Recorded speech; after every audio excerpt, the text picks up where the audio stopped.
अस्सलाम वालेकुम फ्रेंड्स, इस वीडियो लेक्चर में आज हम पढ़ेंगे सिंटेक्स्ट की 8वीं क्लास की इंग्लिश का यूनिट नंबर 5 ह्यूमनिज्म, जिसका नाम है। दरअसल ये यूनिट जो है अब्दुल सत्तार ईदी की लाइफ पे लिखी गई है और इसमें कुछ स्पेशल स्ट्रक्चर्स हुई हैं। उसको पढ़ने से पहले वो मैं आपको दिखाऊंगा और उनको भी हम समझेंगे। जैसे है इंक्लूडिंग का यूज़ हुआ है इसमें, एडिक्टेड टू का है, अकॉर्डिंग टू का, यूज टू का, डिस्पाइट द फैक्ट दैट, और इसमें बहुत सारे इंपॉर्टेंट यूजेस हैं, उनको भी देखेंगे। तो चलते हैं रीडिंग की तरफ। जो जो इसमें स्ट्रक्चर्स आएंगी उनको समझते जाएंगे।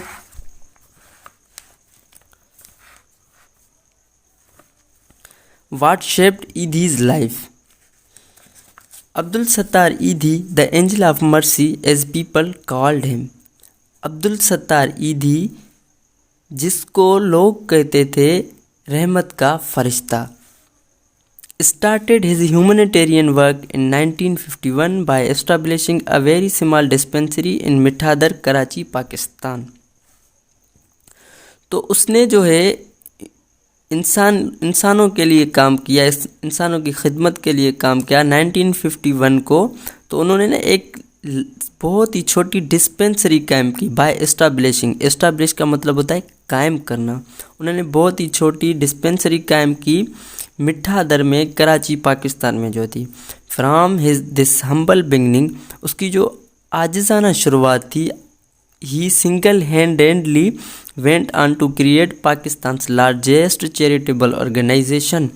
He single-handedly का मतलब होता है single handedly मीन्स अकेले।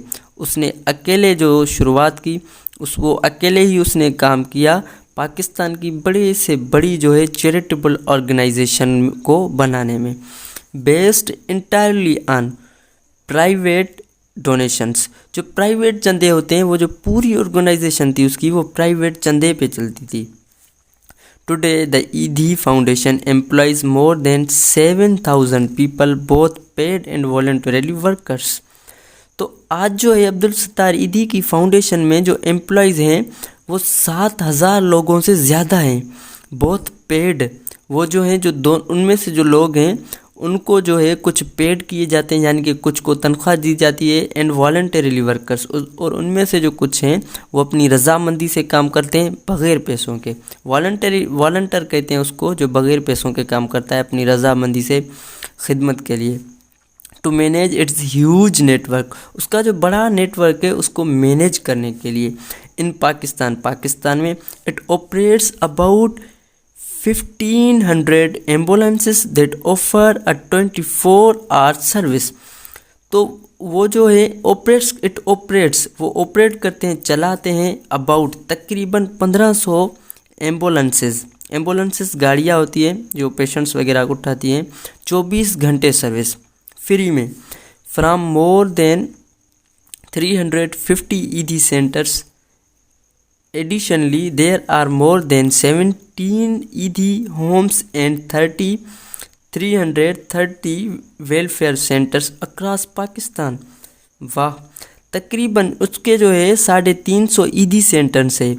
एडिशनली, और देयर आर मोर देन 17, वहाँ जो है 17 से ज़्यादा जो है ईदी होम्स हैं, एंड 330 और 300 वेलफेयर सेंटर से पाकिस्तान के बाहर। They provide shelter for an estimated 1850 people, 80,500 people. जो 85 लोगों को वो क्या करते हैं, तकरीबन वो 85 लोगों को प्रोवाइड करते हैं शेल्टर मीन्स रहने के लिए जगह, पनाह। Including senior citizens, special children, needy children, infants and babies. अब गाइस इसमें जो इंक्लूडिंग का यूज़ हुआ है, इसको देखते हैं कि इंक्लूडिंग का यूज़ सेंटेंस में कैसे होता है।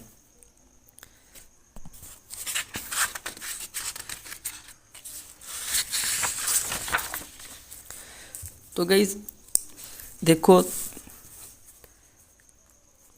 तो मान लो 50 लोग हैं, ठीक, उनको पुलिस ने गिरफ्तार कर दिया।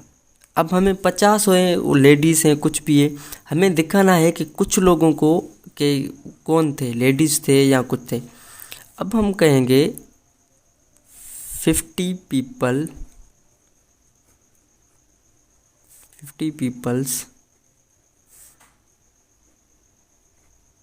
were arrested। ठीक, 50 people were arrested including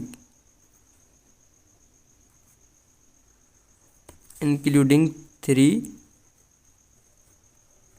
doctors. ठीक, 50 लोग गिरफ्तार किए गए जिनमें 3 डॉक्टर भी थे। अब इसकी इंक्लूडिंग की मीनिंग आप शामिल ले लें या उनमें थे, इससे कोई फ़र्क नहीं पड़ता। अब यूँ भी कह सकते हैं 50 people were arrested, out of them 3 were doctors. फिर जो सेंटेंस बहुत लंबा हो जाएगा, इंक्लूडिंग को जब हम यूज़ करते हैं तो सेंटेंस शार्ट हो जाता है। अब देखें वही ऐसा ही सेंटेंस जो इसमें यूज़ हुआ है उसको भी फर्दर समझिएगा।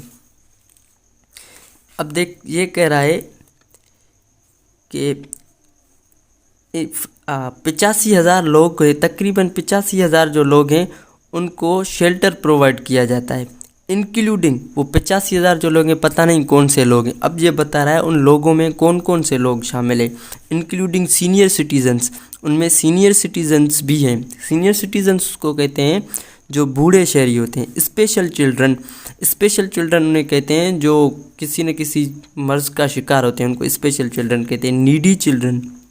नीडी वो जिनको ज़रूरत होती है। इन्फेंट्स मासूम एंड बेबीज़।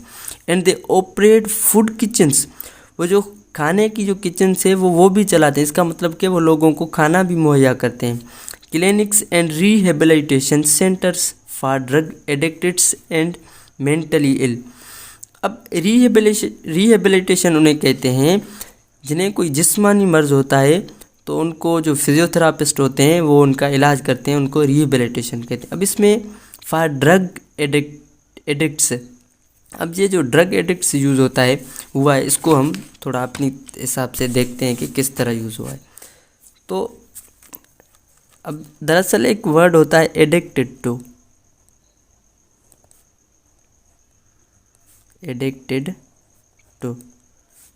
टू का मतलब होता है आदी होना।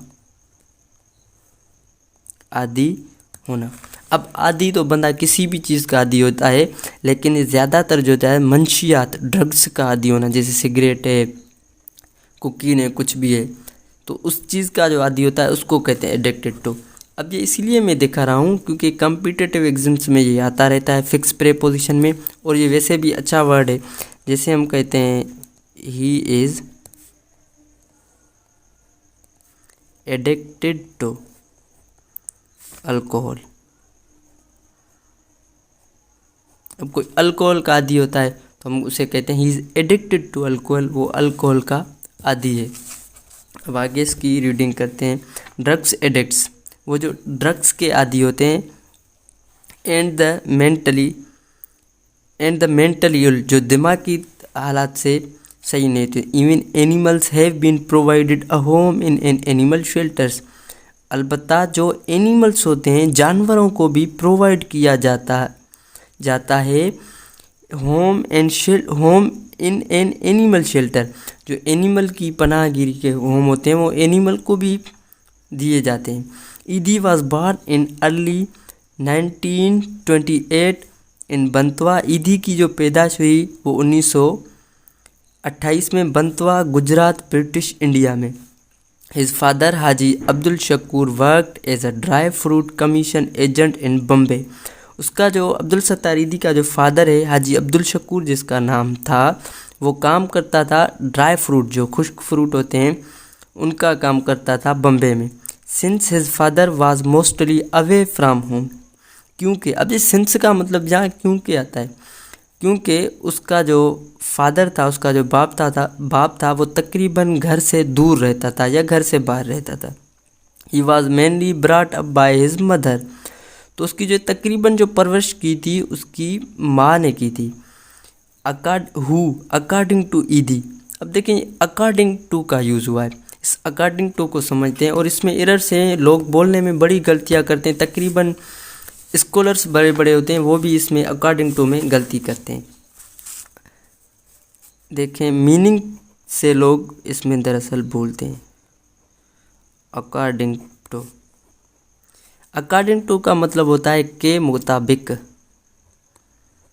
के मुताबिक। ठीक, अगर हम कहें अकॉर्डिंग टू,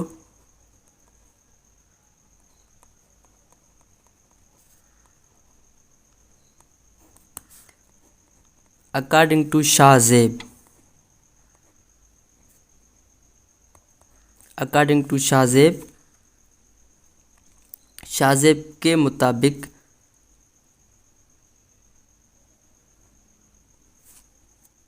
शाहजेब के मुताबिक ट्रूथ मॉडल, शाहजेब के मुताबिक सॉरी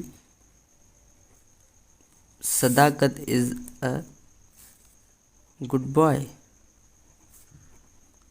अब देखें, शाहजेब के मुताबिक सदाकत अच्छा लड़का है, ऐसा आप यूँ समझ लें कि शाहजेब ने ऐसा कहा, उसके हिसाब से सदाकत अच्छा लड़का है। अब के मुताबिक इसकी मीनिंग है। अब इसमें गलती कैसे होती है? ठीक, जो अकॉर्डिंग टू है वो सेकंड एंड थर्ड पर्सन के साथ इस्तेमाल होता है। सेकंड और third person, according to Shahzeb, according to him, according to Quaid-e Azam, ऐसे न्यूज़पेपर में आता रहता है। अब आप यूँ नहीं कह सकते according to me, according to me ऐसे नहीं कहते, ये गलत हो जाएगा। बड़े बड़े स्पीकर ऐसे कह देते हैं, लेकिन अकॉर्डिंग टू मी गलत होता है। तो जो मेरे हिसाब से बोलना होता है ना, फिर कहते हैं in my opinion, in my opinion, मेरे मुताबिक। तो मेरे मुताबिक जो है वो फर्स्ट पर्सन के साथ यूज़ होता है, जो अकॉर्डिंग टू है वो सेकंड और थर्ड पर्सन के साथ यूज़ होता है। अब और रीडिंग करते हैं, इसको देखते हैं आगे। अकॉर्डिंग टू ईदी had a great influence on his life, but other members of his family also contributed in shaping his life. तो जो उसके घर के जो और भी मेंबर थे उन्होंने भी कंट्रीब्यूट किया उसकी लाइफ को शेप करने में, इंक्लूडिंग हिज फादर। अब देखें उसमें उसका फादर भी शामिल था एंड ग्रैंड फादर, और उसकी दादी भी। He used to fondly recall that his grandfather. अब देखें यूज्ड टू को समझते हैं कि यूज्ड टू का किस तरह यूज हुआ है।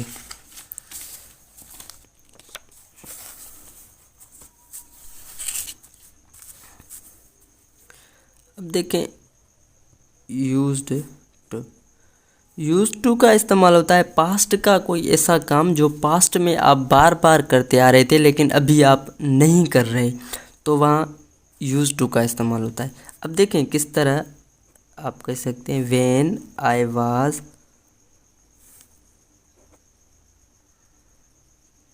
यंग, जब मैं यंग था, I used to go to school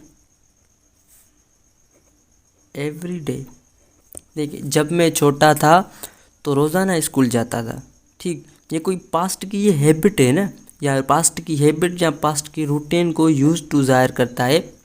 past का ऐसा काम जो पास्ट में आप करते आ रहे थे लेकिन अब नहीं कर रहे। यूज टू ऐसे कह सकते थे, when I was young I use to take bath in river. जब मैं छोटा होता था तो मैं रिवर में नहाता था। अब कह सकते हैं, when I was young I used to go to walk. ठीक, जब मैं छोटा होता था मैं घूमने जाता था। तो इसमें जो है दो क्लोज यूज़ होंगे और यूज टू जो है पास्ट की कोई हैबिट को शो करेगा। ठीक, he use to fondly recall that his grandfather Haji Rahmatullah was a simple content and patient person. अब सिंपल कहते हैं सादा सा, कंटेंट उसे कहते हैं जो मुतमईन हो, एंड पेशेंट उसको कहते हैं जिसमें सब्र हो। Who did not believe in surpluses and even disapproved of having extra food at home. तो जो चीज़ें ज़्यादा होती थी वो उनको जो है कि उनमें बिलीव नहीं करता था, हालांकि वो ना कबूल करता था कि एक्स्ट्रा जो चीज़ें होती थी उनको, घर में जो एक्स्ट्रा फूड होता था वो कहता कि एक्स्ट्रा भी ना हो। Moreover he had a reputation in community for resolving conflicts and settling dispute. अब उसकी जो थी रेपुटेशन थी यानी कि इज़्ज़त थी, उसका अच्छा मकाम था कम्युनिटी में। कम्युनिटी वो होती है कॉलोनी जिसमें हम रहते हैं, जो कम्युनिटी है, या जो उसकी जो सारे रिश्तेदार होते हैं उनको भी कह सकते हैं आप। वो रिजोल्व करता था कन्फ्लिक्ट्स, उनमें जो मसले होते थे, डिस्प्यूट होते थे, वो उनको भी सेटल करता था। तो आई थिंक यहाँ तक काफ़ी हो गया, वीडियो लंबी हो जाएगी। तो वीडियो को पूरा देखने के लिए आपका बहुत शुक्रिया।